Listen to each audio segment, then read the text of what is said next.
हमने AC circuit में register पढ़ लिया।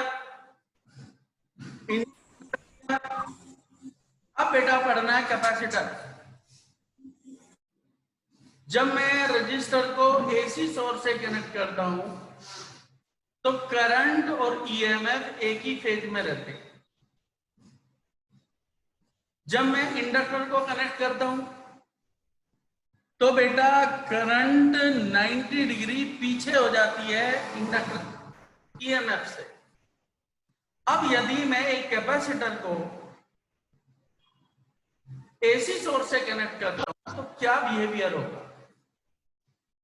और उस बिहेवियर को चेक करने का जो तरीका है वो मैंने बताया था कि पहले आप ईएमएफ अप्लाई करो और ईएमएफ अप्लाई करने के बाद आप बेटा करंट की इक्वेशन निकालो तो आपको पता लगेगा कि करंट आगे है या ईएमएफ आगे है। तो अब जो टॉपिक है बेटा मेरा वो क्या है, एसी सर्किट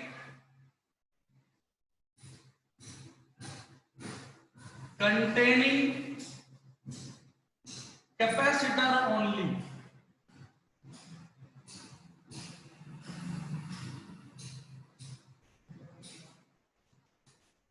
क्या लगाया हुआ है बेटा, केवल कैपेसिटर। तो क्या करें, let us consider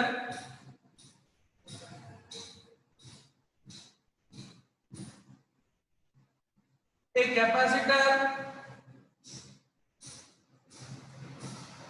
of capacitance C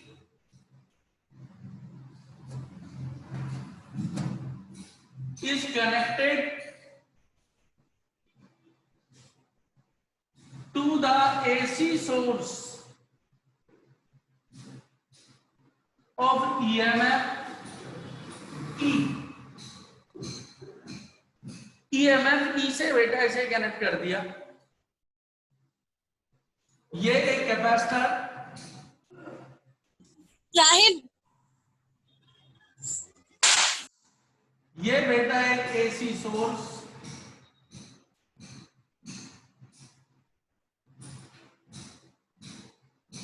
और बेटा जी यहां पर equation of EMF in capacitor E equals to बेटा E naught sine omega t.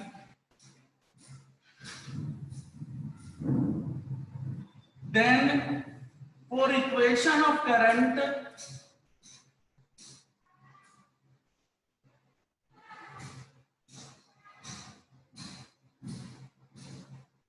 I equals to होता है बेटा dq by dt,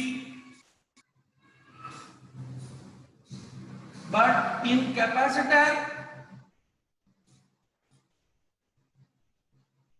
charge q equals to cv या q इक्वल्स टू ce या q equals to ce naught sine omega t. This is the charge putting 3 into, तो I equals to हो गया बेटा d over dt of c e naught sine omega t, c e naught d over dt of sine omega t. I equals to c e कैमरे में नहीं आ रहा। Omega cos of omega T.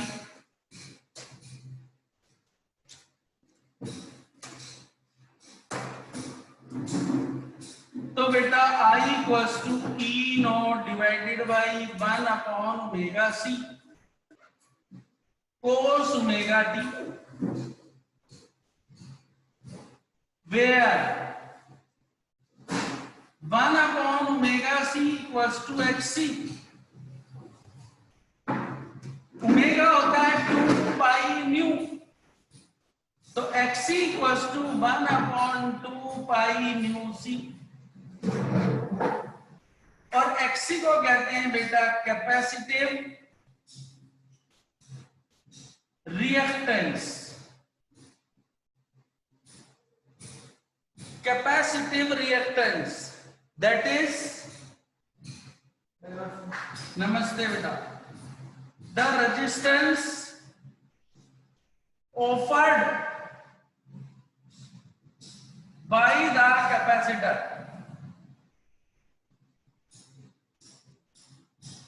जो resistance capacitor offer करता है। तो बेटा जी यहां पर ये इक्वेशन मान ली मैंने 4, फ्रॉम इक्वेशन 4 तो I इक्वल्स टू हो गया बेटा E not upon XC cos omega t and E naught by XC equals to I naught, and I naught is the peak value of current in capacitor in AC. तो बेटा I equals to हो गया I not cos omega t, लेकिन मेरी EMF की equation sign में है, current आया कोस में, इसे बदलो बेटा साइन में। तो I इक्वल्स टू बेटा I naught sine of omega t plus pi by 2, and this is the equation of current in C. Capacitor में ये करंट की इक्वेशन है, दोनों को कंपेयर करो, यहां साइन ओमेगा टी है, यहां sign omega T plus pi by 2, means current 90 degree आगे चली गई। तो बेटा हम यहां कंक्लूजन क्या निकालेंगे, मैं इधर लिख देता हूं,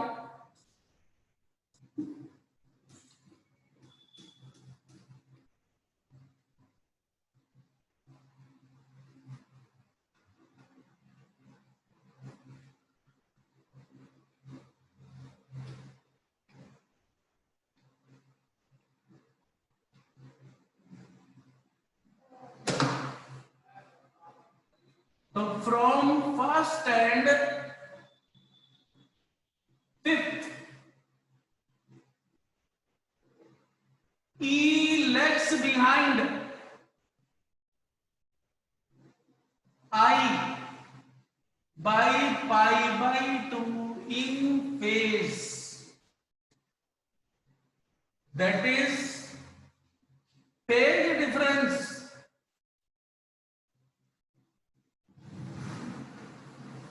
between E and I is pi by 2 in case of capacitor connected in series.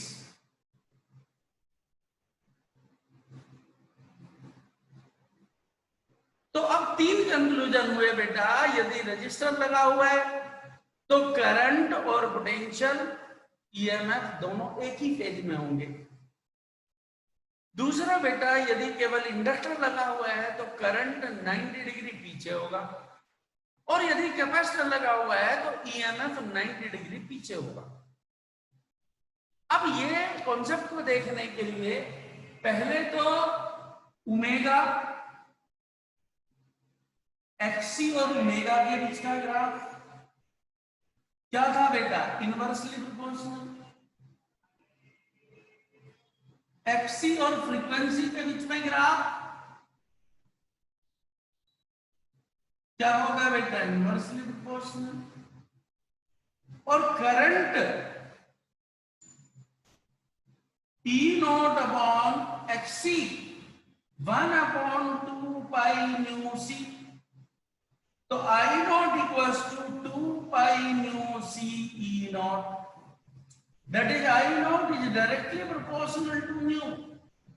और यदि मैं यहां पर current in C and frequency के बीच में ग्राफ लेता हूं तो स्ट्रेट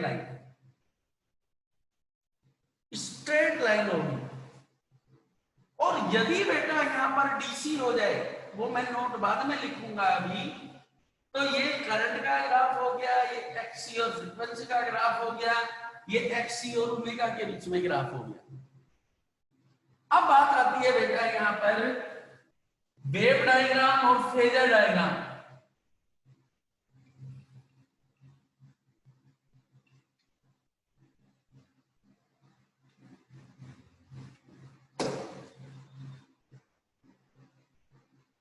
वेव डायग्राम इसी का पार्ट है बेटा।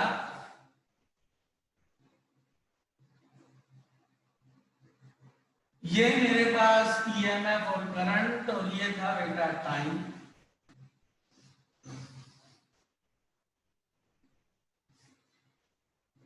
यहां से ये बेटा ईएमएफ,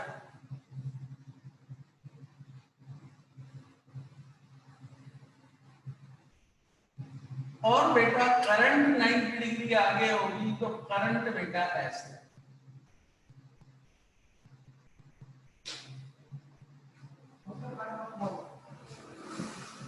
मैं तो लाया नहीं आज, पेट भरा हुआ था।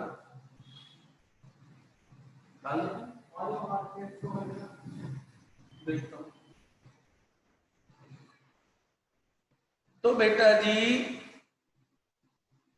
करंट 90 डिग्री आगे है, ईएमएफ पीछे है, तो ये तो इसका हो गया वेव डायग्राम। इसके बाद आता है बेटा फेजर डायग्राम।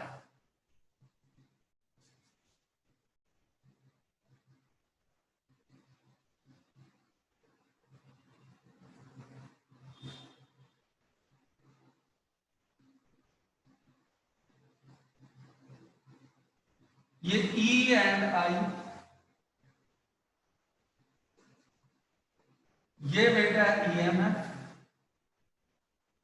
क्या बताया था कि ये जो पीक वैल्यू है इतनी कंपास में रेडियस लो, सेंटर पे रख के एक सर्कल बना दो,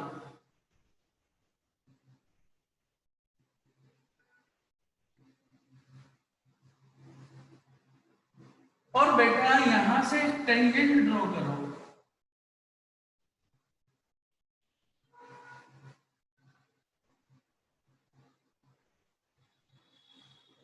और यहां से जब इस पर टेंजेंट ड्रॉ करेंगे ये, तो ये तो ओमेगा टी, और करंट बेटा 90 डिग्री आगे है, तो करंट बेटा यहां से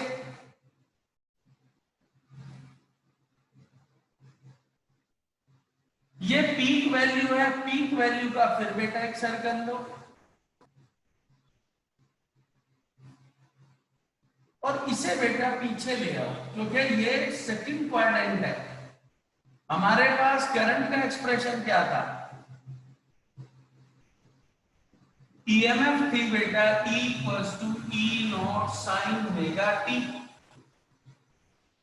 और मेरा करंट थी बेटा I naught sine omega T plus pi by 2। तो ये बेटा फर्स्ट क्वाड्रेंट में है यदि, तो 90 प्लस थीटा ये किस में हो जाएगा, सेकंड क्वाड्रेंट, और ये दिखाएगा किसे, आई नॉट को, और ये एंगल होगा 90 डिग्री। इसे कहते हैं बेटा फेजर डायग्राम। तो फेज बनाने का मतलब है कि यहाँ ईएमएफ ओमेगा टी था, टेंजेंट ड्रॉ करो, यहां से मैंने टेंजेंट ड्रॉ किया, 90 डिग्री पर इधर मिला दिया, ये आई नॉट है, ये बेटा ई नॉट है।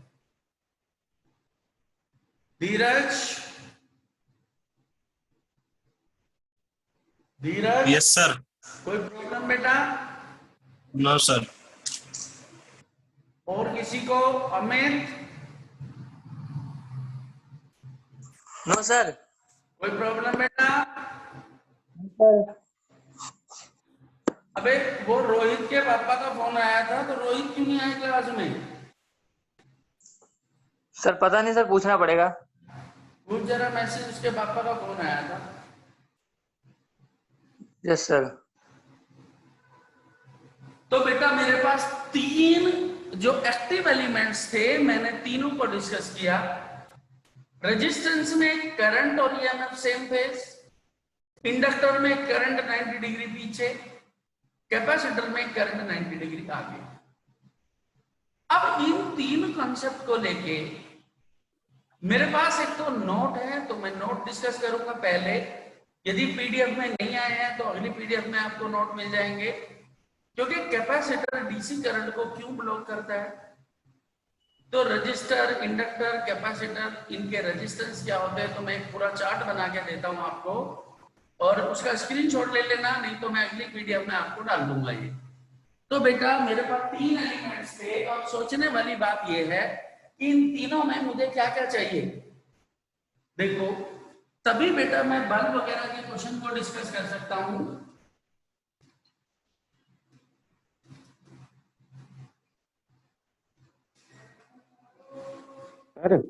कुछ पॉइंट्स बना के मैं एक टेबुलेशन करूंगा, जिससे आप इसका पूरा कंक्लूजन समझ जाएंगे कि कैपेसिटर और रजिस्टर में क्या सिचुएशन होती है। सबसे पहले बेटा नोट की बात कर रहा था। नोट में बेटा मैं पहले लेता हूं एसी, इधर लेता हूं बेटा डीसी, और इसमें भी पहले रजिस्टर, इंडक्टर, कैपेसिटर, डीसी में बेटा रजिस्टर, इंडक्टर और कैपेसिटर।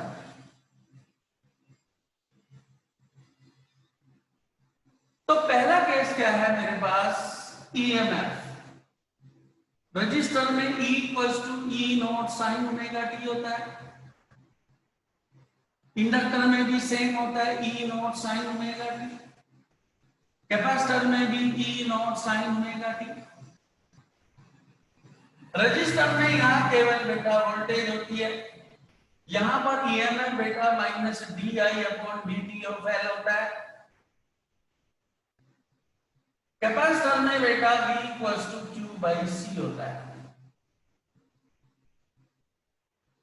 फिर दूसरी बेटा current I equals to I not sine omega T, यहां पर I not sine of omega T minus pi by 2, यहां पर I not sine of omega T plus pi by 2। यहां current I equals to V by R. DC में जब मैं resistance की बात करूंगा तो यहां करंट बेटा इंडक्टर में इंफिनिटी होती है, और यहां पर करंट बेटा जीरो होती है। क्यों होती है अभी बात करेंगे। तीसरा केस आता है रेजिस्टेंस, ये आर होता है, इंडक्टर में एक्सएल होता है जो कि 2 पाई न्यू एल होगा, कैपेसिटर में एक्सी बेटा 1 अपॉन 2 पाई न्यू सी होगा। ये रजिस्टर आर ही रहेगा, पर यहां पर क्योंकि फ्रीक्वेंसी जीरो होती है तो एक्सी जो होगा 1 upon 2 pi C into zero, L है तो एल ले लो, 2 पाई न्यू एल, न्यू होता है बेटा जीरो, तो एक्सएल किसके बराबर होता है जीरो। अब v अपॉन जीरो क्या होगा, इंफिनिटी। यहां पर XC 1 upon 2 pi nu C, तो XC equals to 1 upon 2 pi C into zero, XC बेटा 1 अपॉन जीरो, एक्सी कितना बेटा इंफिनिटी। इस इंफिनिटी की वजह से ये करंट को ब्लॉक कर देता है। तो क्या लिखेंगे, hence capacitor C block the DC, और यहां पर पोटेंशियल जीरो हो जाता है डीसी के केस में, क्योंकि करंट कितनी होती है बेटा, इंफिनिटी। दूसरा, यदि मैं ग्राफ की बात करूं, रजिस्टर में ग्राफ जो आर और बेटा ओमेगा का ग्राफ है, ये ओमेगा, ये है आर। ओमेगा के इंडिपेंडेंट होता है, कितना भी ओमेगा हो कोई फर्क नहीं पड़ता। इंडक्टर के केस में जब मैं एक्सएल लेता हूं और यहां बेटा ओमेगा लेता हूं तो डायरेक्टली प्रोपोर्शनल। एक्सी के केस में यहां बेटा एक्सी और ये है ओमेगा, ये इनवर्सली प्रोपोर्शनल। और करंट, और ये करंट है और ये ओमेगा के बीच में कोई फर्क नहीं पड़ता। करंट और बेटा फ्रीक्वेंसी के बीच में इनवर्सली प्रोपोर्शनल होता है। करंट और फ्रीक्वेंसी के बीच में डायरेक्टली प्रोपोर्शनल होता है। ये इन तीन टॉपिक्स का एक कंक्लूजन है, और इस कंक्लूजन को बेटा यदि आप दिमाग में रखते हैं तो चाहे इलेक्ट्रिक बल्ब के क्वेश्चन की बात करूं, चाहे बेटा मैं कंसेप्चुअल क्वेश्चन की बात करूं, सारे क्वेश्चन सॉल्व होंगे। तो बेटा जी ये जो चार्ट है आपको अवेलेबल होगा, पर यदि आपको लग रहा है कि नहीं, तो आप इसे एक बार थोड़ा सा क्या करो, स्क्रीनशॉट ले लो। और स्क्रीनशॉट के लिए मैंने इसे बिल्कुल ठीक से बना दिया है, और इसका एक स्क्रीनशॉट ले दो जरा, फिर आगे बात करते हैं। धीरज, जी यस सर। लो बेटा जरा, हेलो, नमस्ते।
चैप्टर चल रहा है बेटा 4, और जो हमको मैं वो कराऊंगा बेटा, तो वो करा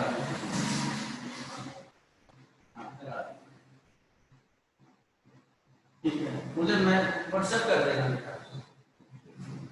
ओके बताओ। धीरज, यस सर ले लिया। बताओ कोई डाउट बेटा किसी को? No sir. सब बेटा एक एक नंबर के क्वेश्चन है, कुछ बच्चों के लिए ये टाइम पास होता है, पर मैं फिर भी कह रहा हूं जब बेटा पेपर होगा तब आपको इन चीजों की महसूस हो करोगे आप। इन्हें मैं फिर भी पीडीएफ में भेज दूंगा, लेकिन आपको क्या है कि अभी जब लिखा है तो एक बार बल्ब के क्वेश्चन तब तक नहीं कर सकता मैं जब तक कि इन चीजों को ना समझूं। अब बेटा मेरे पास क्या है, मैंने करंट की बात की, average value, EMF average value, root mean square value, current भी और ईएमएफ। फिर हमने तीनों एलिमेंट को एसी करंट सर्किट से लगाया। अब इसके बाद की जो सिचुएशन है वो ये है कि इनका कॉम्बिनेशन, कि एक रेजिस्टेंस और एक कैपेसिटर, ये एक रेजिस्टेंस और इंडक्टर, या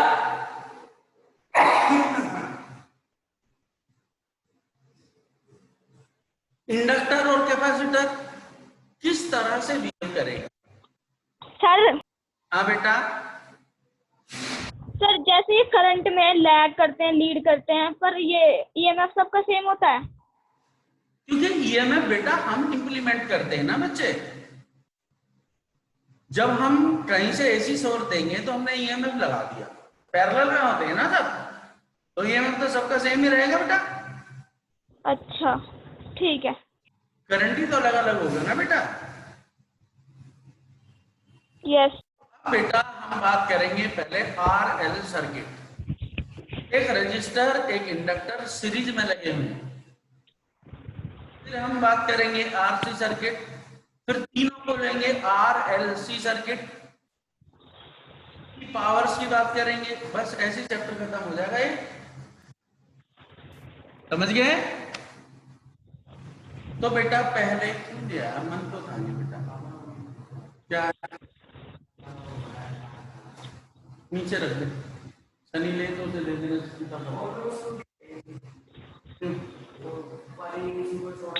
चल ले जा, उसे खाना खा रहा तो उसे दे देना। तो बेटा जी देखो,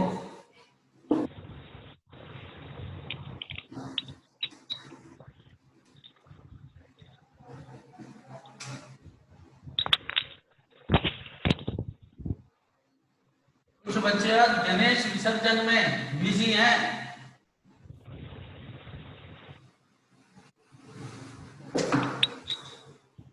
तो बेटा जी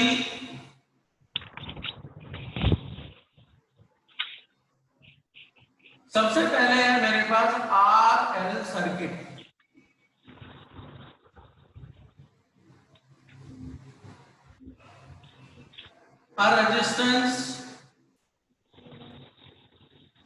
A resistor of resistance R,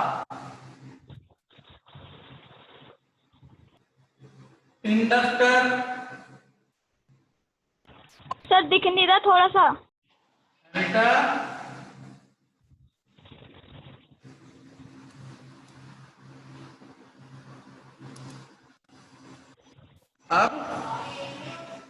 अब ठीक है।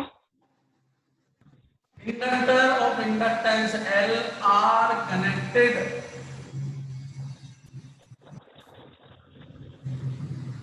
in series to the AC source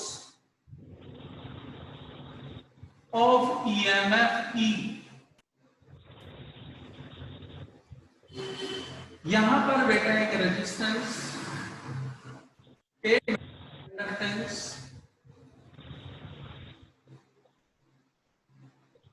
बेटा एक एसी सोर्स, ये आर, ये बेटा एल। सिंस अभी हमने क्या था बेटा, in case of R E and I are in the same phase। यहां पर करंट भी ऐसे होगी और ईएमएफ भी ऐसे होगा।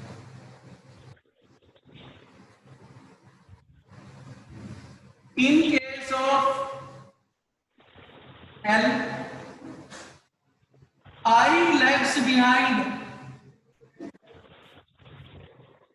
E by pi by 2 in phase. यहां पर यदि करंट IL है